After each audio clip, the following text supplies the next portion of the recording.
दोस्तों, श्रीलंका के खिलाफ खेले गए सीरीज के तीसरे और अंतिम टी20 मुकाबले में भारतीय टीम के टॉप ऑर्डर बल्लेबाजों के बाद गेंदबाजों ने मचाया तहलका। जहां टीम इंडिया के कप्तान सूर्य कुमार यादव ने टीम इंडिया के सलामी विकेटकीपर बल्लेबाज ऋषभ पंत के साथ मिलकर चौके छक्कों की झड़ी लगाते हुए खेल दी अनोखी पारी। जहां दोनों ही बल्लेबाजों ने मैदान पर आते ही तूफानी अंदाज में चौके छक्कों की झड़ी लगाते हुए श्रीलंकाई गेंदबाजों के परखच्चे उड़ाकर रख दिए और तूफानी शतकी पारी खेलते हुए बनाया अनोखा रिकॉर्ड। तो वही गेंदबाजों में भारतीय टीम के स्पिन गेंदबाज अक्षर पटेल ने स्टंप तोड़ गेंदबाजी करते हुए श्रीलंकाई बल्लेबाजों को घुटनों के बल लाकर रख दिया और हैट्रिक विकेट लेकर रचा इतिहास और टीम इंडिया को दिलाई रोमांचक जीत। नमस्कार दोस्तों, स्वागत है आपके अपने खूबसूरत से क्रिकेट चैनल क्रिक अबोबो में। दोस्तों, इस वीडियो में हम आपको भारत और श्रीलंका के बीच पल्ले केले में खेले गए सीरीज के तीसरे और अंतिम टी20 मुकाबले की पूरी रोमांचक बाल बाय बाल हाईलाइट आपके सामने परोसने वाले हैं। लेकिन वीडियो में आगे बढ़ने से पहले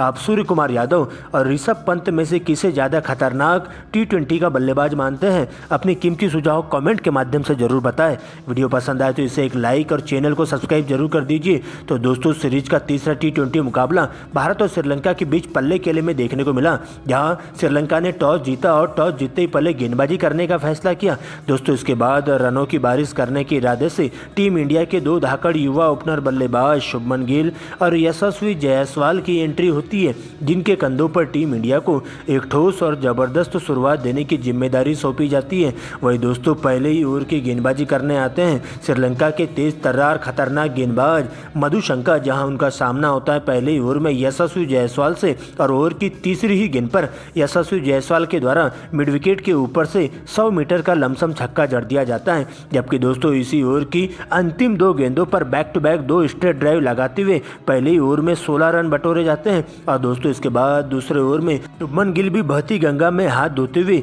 दासुन सनाका के एक ही ओवर में बैक टू बैक 3 लगातार चौके जड़ते हुए उनकी लाइन लेंथ खराब करके रख देते हैं। इसके बाद तो दोनों ही टीम इंडिया के टॉप ऑर्डर बल्लेबाज यही नहीं रुकते हैं और श्रीलंका के तेज गेंदबाजों के धागे खोलना शुरू कर देते हैं, जहां पर तीसरे ओवर में फिर से यशस्वी जायसवाल के द्वारा एक छक्का और एक चौका जड़ दिया जाता है। तो वही दोस्तों, पांचवें ओवर में शुभमन गिल भी एक छक्का और 2 लगातार चौके जड़ते हुए काफी तेजी से रन बटोरना शुरू कर देते हैं। यहाँ पर दोनों ही बल्लेबाजों के बीच में एक जबरदस्त साझेदारी देखने को मिलती है और श्रीलंका के गेंदबाजों पर पूरी तरीके से दबाव बनाते हुए उनके धागे खोलना शुरू कर देते हैं। जहाँ पर टीम के तेज गेंदबाज हरिता के एक ही ओवर में फिर से शुभमन गिल और यशस्वी जायसवाल के द्वारा 2 छक्के और 2 लगातार चौके की मदद से 20 रन बटोरे जाते हैं और पावर प्ले के दौरान ही टीम इंडिया का स्कोर बिना विकेट गंवाए 60 रनों तक पहुंच जाता है। लेकिन दोस्तों, इसी बीच भारतीय टीम के ताबूत में कील ठोकने के लिए श्रीलंका के स्पिन गेंदबाज तीक्ष्णा की एंट्री होती है। लेकिन जहां पर यशस्वी जायसवाल और शुभमन गिल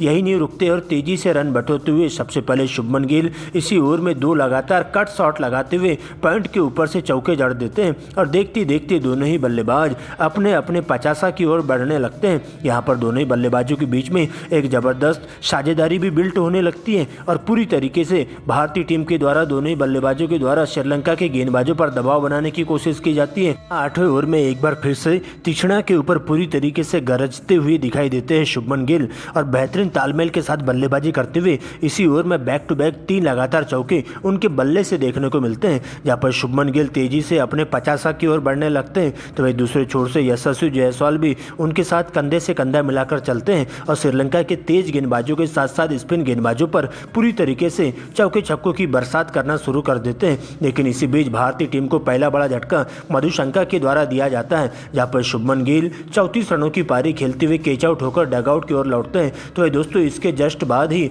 हसरंगा आते हैं और आते ही यशस्वी जायसवाल को 40 रनों के निजी स्कोर पर स्टंपिंग कर देते हैं और इस प्रकार से 2 ओवरों में 2 लगातार विकेट गिरने से भारतीय टीम पूरी तरीके से बैकफुट पर आ जाती है। लेकिन इसके बाद ऋषभ पंत की एंट्री होती है, जहां पर सूर्य कुमार यादव के साथ मिलकर दोनों ही बल्लेबाज पहले तो सिंगल डबल के साथ ही भारतीय पारी को संभालकर आगे बढ़ाने की कोशिश करते हैं और अच्छी गेंदों को छोड़ते हुए खराब गेंदों को ही दर्शक दीर्घा के बाहर चौके छक्कों के लिए भिजवाने का काम करते हैं। यहाँ पर दोनों बल्लेबाज बेहतरीन तालमेल के साथ बल्लेबाजी करते हुए दबाव को कम करने की कोशिश करते हैं और जैसे ही कमजोर गेंद मिलती है उसे सूर्य कुमार यादव सीधा सीमा रेखा के बाहर पहुंचाने का काम करते हैं और 12 ओवर की समाप्ति के बाद टीम इंडिया का स्कोर 2 विकेट खोकर 112 रनों तक पहुंच जाता है। लेकिन दोस्तों, इसी बीच 14वें ओवर में फिर से सूर्या के बल्ले से चौके छक्कों की आतिशबाजी देखने को मिलती है। यहाँ पर इसी ओवर में हसरंगा को टारगेट किया जाता है और एक बार फिर से अपने फेवरेट शॉट के द्वारा 3 लगातार चौके जड़ दिए जाते हैं। तो वही 15 ओवर में वो लगातार चौके और अंतिम गेंद पर एक गगनचुंबी छक्का लगाते हुए 14 रन बटोरते हैं और देखते ही देखते इन दोनों ही बल्लेबाजों के बीच में भी एक जबरदस्त साझेदारी बिल्ट होने लगती है, जहां पर ऋषभ पंत तो चौके छक्कों की झड़ी लगाते हुए हसरंगा के एक ही ओवर में 2 छक्के और 2 लगातार चौके जड़ देते हैं। जबकि दोस्तों इसी बीच सूर्या का बल्ला भी जम के गरजता है, जहां पर नए गेंदबाज के तौर पर कमिंडू मेंडिस की एंट्री होती है और 16 ओवर में फिर से सूर्या के द्वारा इसी ओवर में बैक टू बैक 2 छक्के और अंतिम गेंद पर चौका जड़ दिया जाता है और इस प्रकार से पूरी तरीके से दबाव बनाने की कोशिश की जाती है और लगातार तेजी से रन बटोरते हुए दोनों बल्लेबाजों के बीच में मात्र 32 गेंदों में ही 50 रनों की जबरदस्त साझेदारी देखने को मिलती है, जहां पर 17वें ओवर में तेज गेंदबाज पथिराना को पूरी तरीके से सूर्या के द्वारा निचोड़ दिया जाता है और सूर्य कुमार यादव इसी ओवर में बैक टू बैक 2 छक्के और अंतिम गेंद पर चौका जड़ते हुए पथिराना की धज्जियां उधेड़ कर रख देते हैं और देखते ही देखते सूर्य कुमार यादव अपने 50 की ओर बढ़ने लगते हैं और 18वें ओवर में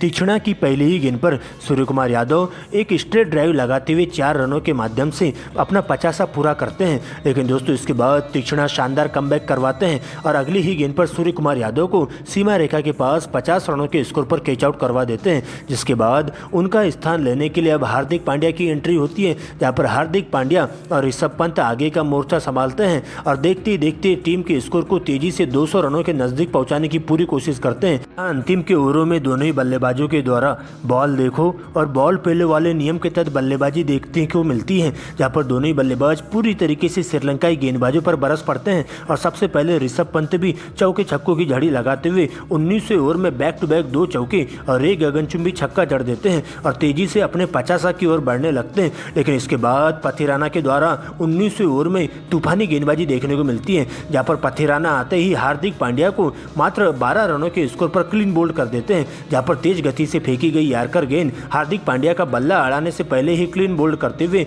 स्टंप को तोड़ देती है। वह दोस्तों इसके बाद नए बल्लेबाज के तौर पर आए रियान पराग भी अगली ही गेंद पर कैच आउट होकर पवेलियन की ओर लौट जाते हैं, जहां पर उनके द्वारा मात्र 7 रनों का योगदान दिया जाता है। हालांकि दोस्तों अगले छोर से बल्लेबाज के तौर पर आए रिंकू सिंह ऋषभ पंत के साथ मिलकर कुछ अच्छे शॉट्स लगाते हैं, लेकिन ऋषभ पंत भी जल्दबाजी कर बैठते हैं और क्लीन बोल्ड हो जाते हैं, जहां पर पथिराना के द्वारा घातक गेंदबाजी देखने को मिलती है और ऋषभ पंत भी 49 रनों की धुआंधार पारी खेलते हुए क्लीन बोल्ड हो जाते हैं और टीम इंडिया को लगने वाला 7वां बड़ा झटका होता है। और इस तरह से टीम इंडिया पूरे 20 ओवरों में 9 विकेट गंवाकर स्कोर बोर्ड पर 199 रन बना पाती है और श्रीलंका के सामने 200 रनों का विशाल टारगेट सेट किया जाता है। दोस्तों इसके बाद बड़े लक्ष्य का पीछा करने श्रीलंका के 2 युवा धाकड़ ओपनर बल्लेबाज पाथुम निशंका और कुशल मेंडिस की एंट्री होती है। वही टीम इंडिया के लिए पहले ओवर की गेंदबाजी करने आते बाएं हाथ के तेज गेंदबाज अर्शदीप सिंह, जहां पर पहले ही ओवर में अर्शदीप सिंह के द्वारा काफ़ी कसी हुई गेंदबाजी देखने को मिलती है और पाथुम निशंका को इनस्विंग आउटस्विंग करवाते हुए पूरी तरीके से बीट करने का काम किया जाता है।